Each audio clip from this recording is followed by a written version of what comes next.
Hindi mo kailangan ng panibagong motivational talk para magtagumpay bilang empleyado.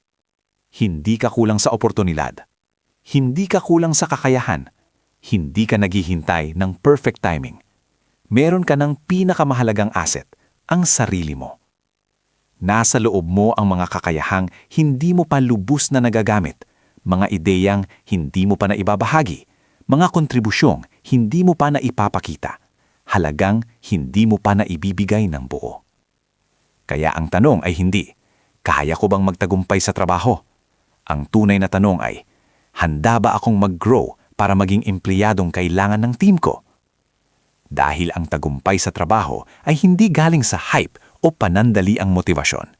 Nanggagaling ito sa consistent na paggawa, pagiging responsable, maayos na trabaho, pakikipag-ugnayan at paglilingkod araw-araw.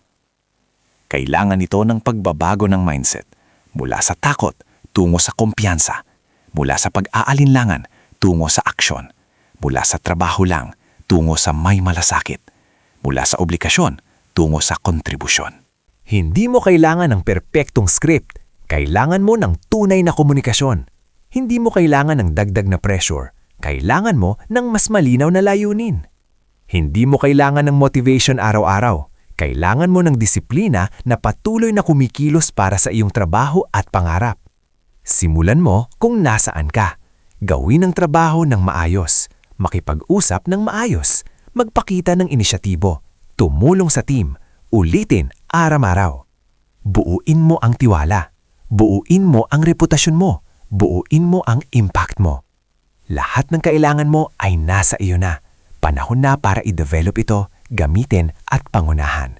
Wala nang hintayan, wala nang dahilan. Dito nagsisimula ang pagbabago ng iyong career. Morning Mantra.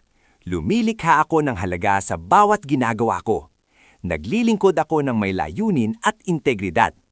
Kumikilos ako araw-araw para sa aking paglago.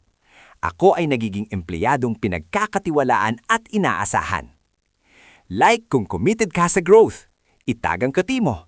I-share ito sa workplace ninyo. Comment growth kung ready ka na mag-level up.